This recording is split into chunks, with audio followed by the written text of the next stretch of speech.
Bismillahirrahmanirrahim. Assalamualaikum warahmatullahi wabarakatuh. Alhamdulillah hamdan katsiran thayyiban mubarakan fih kama yuhibbu rabbuna wa yardah. Asyhadu an la ilaha illallah wahdahu la syarikalah wa asyhadu anna Muhammadan abduhu wa rasuluh sallallahu alaihi wa ala alihi wa sahbihi wa man tabi'ahum bi ihsanin ila yaumiddin, amma ba'd. Alhamdulillah, dengan nikmat dan karunia dari Allah Subhanahu wa taala kita bisa melanjutkan untuk membaca sirahnya Nabi Muhammad alaihi salatu wassalam. Telah kita sebutkan pada pertemuan sebelumnya bahwasanya Nabi Muhammad alaihi salatu wassalam diasuh oleh Halimatus Sa'diyah, kemudian berganti lagi kepada ibundanya Nabi alaihi salatu wassalam, kemudian diganti lagi dan diasuh lagi setelahnya oleh kakeknya Nabi alaihi salatu wassalam, dan terakhir diasuh oleh pamannya Nabi alaihi salatu wassalam, yaitu Abu Talib. Dan diceritakan bahwasanya Abu Talib termasuk orang yang sangat sayang kepada Nabi Muhammad alaihi salatu wassalam. Akan tapi dari sisi ekonomi, Abu Talib juga termasuk orang yang tidak terlalu banyak hartanya. Dan dari sini para ulama, diantaranya pengarang kitab Rawdatul Anwar fi Siratin Nabil Mukhtar, mereka mengambil suatu faedah, yaitu bahwasanya Nabi alaihi salatu wassalam adalah contoh bagi kita tentang sikap atau sifat qanaah dari Nabi alaihi salatu wassalam. Kita lihat ketika Nabi alaihi salatu wassalam diasuh oleh Halimatus Sa'diyah, kondisi Halimatus Sa'diyah orang tidak punya, dan Nabi alaihi salatu wassalam qanaah, merasa menerima dengan apa yang Allah Subhanahu wa taala berikan. Demikian juga beliau bersabar. Ya, beliau bersabar dengan keadaan yang menimpa kepada beliau. Kita bayangkan ketika beliau berumur 4 tahun, atau ketika beliau belum lahir, ayahnya meninggal. Ketika beliau berumur 6 tahun, ibunya meninggal. Ketika beliau berumur 8 tahun, kakeknya meninggal. Ini semua adalah ujian-ujian dari Allah Subhanahu wa taala kepada Nabi Muhammad alaihi salatu wasallam, tapi toh Nabi Muhammad alaihi salatu wasallam menghadapinya dengan sabar. Maka cukuplah cerita-cerita yang seperti ini menambah kesabaran kita di dalam menghadapi ujian-ujian yang Allah Subhanahu wa taala berikan kepada kita. Kemudian lanjut kisahnya, yaitu kisah perjalanan Nabi alaihi salatu wassalam ke Syam.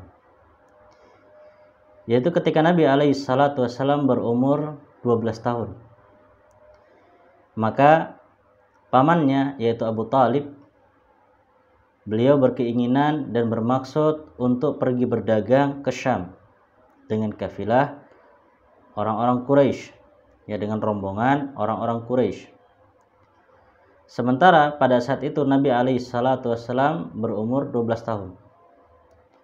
Dan Nabi alaihi salatu wassalam, beliau amat merasa berat untuk berpisah dengan pamannya tersebut. Ya, beliau amat merasa berat untuk berpisah dan tinggal oleh pamannya. Demikian juga Abu Talib, beliau amat mengkhawatirkan keadaan Nabi alaihi salatu wassalam ketika ditinggal nanti ke Syam. Dikarenakan keadaan yang seperti itu, akhirnya Abu Talib membawa Nabi alaihi salatu wassalam berdagang ke Syam. Ya, membawa Nabi alaihi salatu wassalam berdagang ke Syam. Dan ketika Nabi alaihi salatu wassalam, Abu Talib dan kafilah-kafilah yang ada, rombongan-rombongan tersebut tiba di kota dekat negeri Syam, tapi belum sampai negeri Syam, masih di pinggiran kota Syam, yaitu di kota Busra. Maka rombongan ini didatangi oleh pendeta Nasrani, yang mana pendeta Nasrani ini dikenal dengan nama Bahirah Ar-Rahib, atau kalau dalam bahasa Arabnya Buhairah Ar-Rahib. Dia adalah seorang pendeta Nasrani.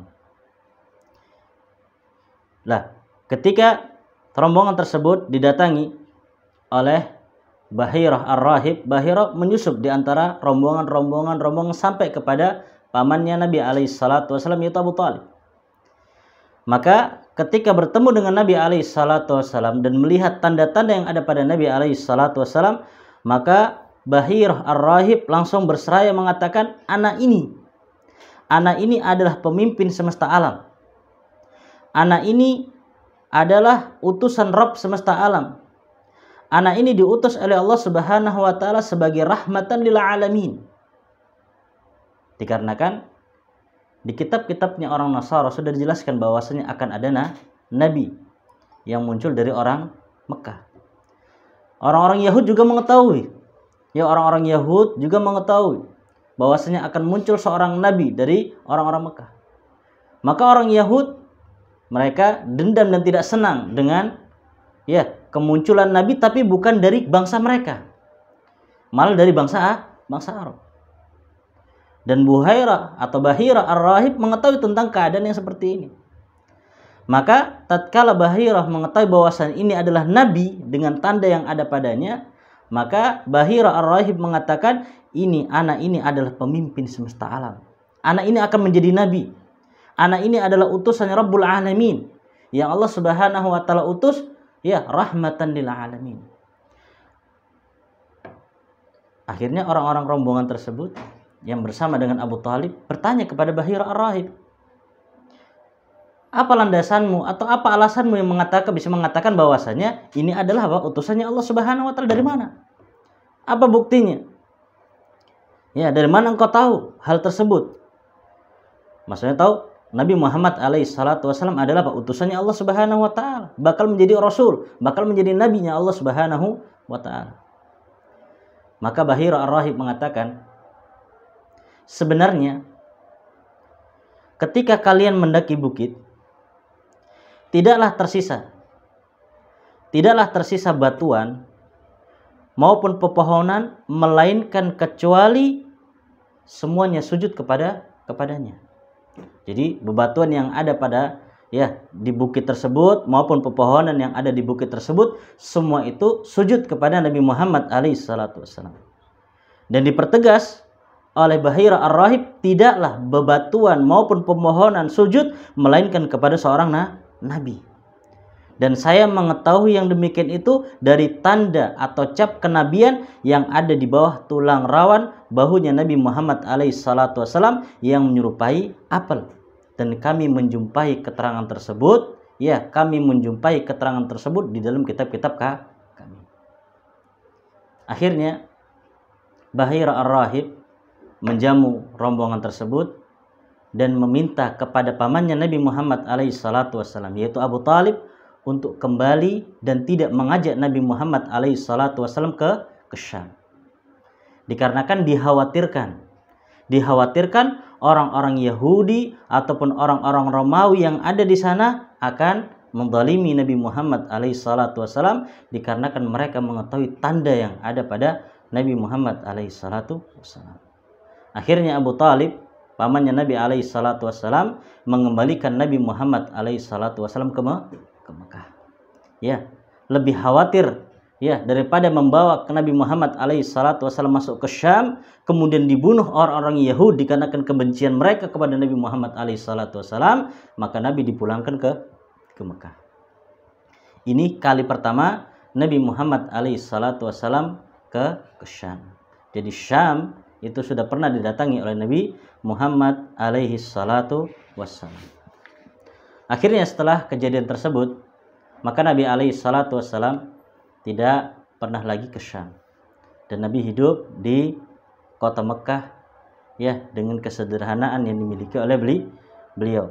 Saat beliau SAW mulai tumbuh besar dengan saudara-saudara sepersusuannya dari Bani Sa'ad, maka beliau mulai berusaha atau mulai bekerja dengan pekerjaan yang ringan bagi beliau pada saat itu, yaitu mengembala kambing.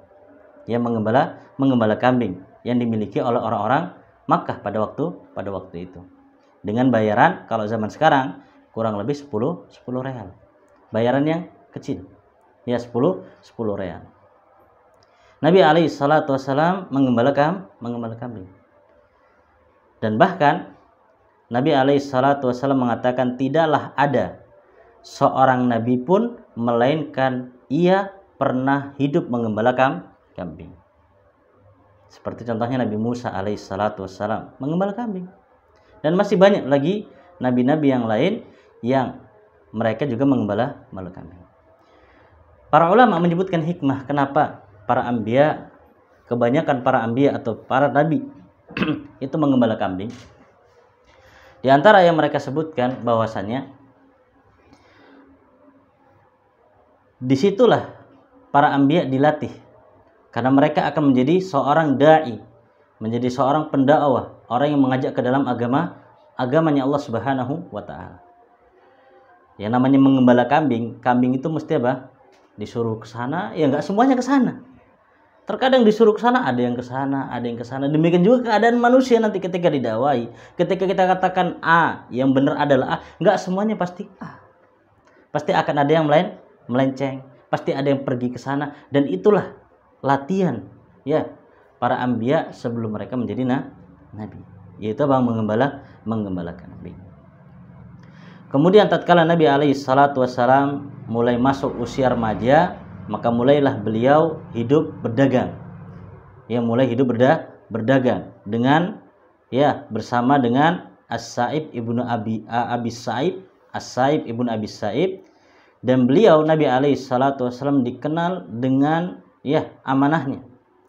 Tidaklah temannya tersebut mengetahui Nabi alaihi salatu wasallam, melainkan Nabi adalah rekan terbaiknya di dalam berdagang. Dikarenakan Nabi alaihi salatu wasallam enggak pernah curang. Karena Nabi alaihi salatu wasallam enggak pernah berselisih dengan temannya atau rekan bisnisnya.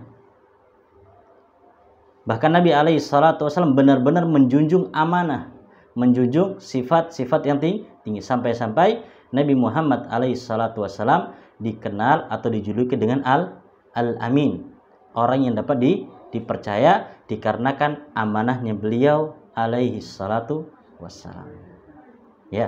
Mungkin ini yang bisa kita sampaikan.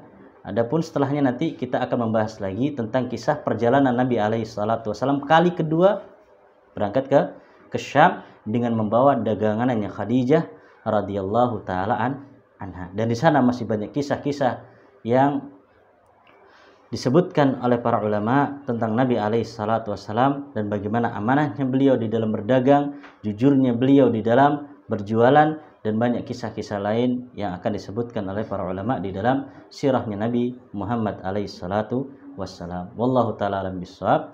Kita cukupkan sampai di sini dulu. Subhanakallahumma hamdik, asyhadu an la ilaha illa anta, astaghfiruka wa atubu ilaik. Assalamualaikum warahmatullahi wabarakatuh.